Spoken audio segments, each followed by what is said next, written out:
রেলগাড়ির কামরায় হঠাৎ দেখা, ভাবিনি সম্ভব হবে কোনোদিন।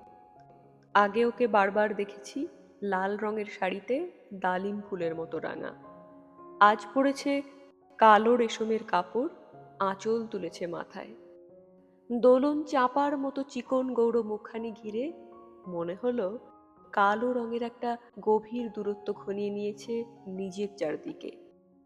যে দূরত্ব সর্ষে ক্ষেতের শেষ সীমানায়, শালবনের নীলাঞ্জনে। থমকে গেল আমার সমস্ত মনটা। চেনা লোককে দেখলেম অচেনার গাম্ভীর্যে। হঠাৎ খবরের কাগজ ফেলে দিয়ে আমাকে করলে নমস্কার। সমাজবিধির পথ গেল খুলে। আলাপ করলেম শুরু, কেমন আছো, কেমন চলছে সংসার ইত্যাদি। সে রইল জানলার বাইরের দিকে চেয়ে, যেন কাছের দিনের ছোঁয়াচ পার হওয়া চাহনিতে। দিলে অত্যন্ত ছোট দুটো একটা জবাব, কোনোটা বা দিলেই না। বুঝিয়ে দিলে হাতের অস্থিরতায় কেন এসব কথা, এর চেয়ে অনেক ভালো চুপ করে থাকা। আমি ছিলাম অন্য বেঞ্চিতে ওর সাথীদের সঙ্গে।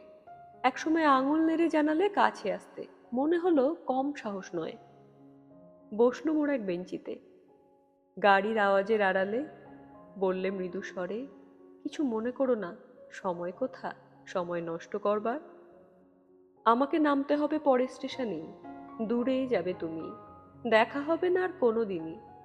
তাই যে প্রশ্নটার জবাব এত কাল থেমে আছে, শুনবো তোমার মুখে, সত্য করে বলবে তো? আমি বললেম, বলবো। বাইরের আকাশের দিকে তাকিয়েই শুধোলো, আমাদের গেছে যেদিন একেবারেই কি গেছে, কিছুই কি নেই বাকি। একটুকু রইলেম চুপ করে।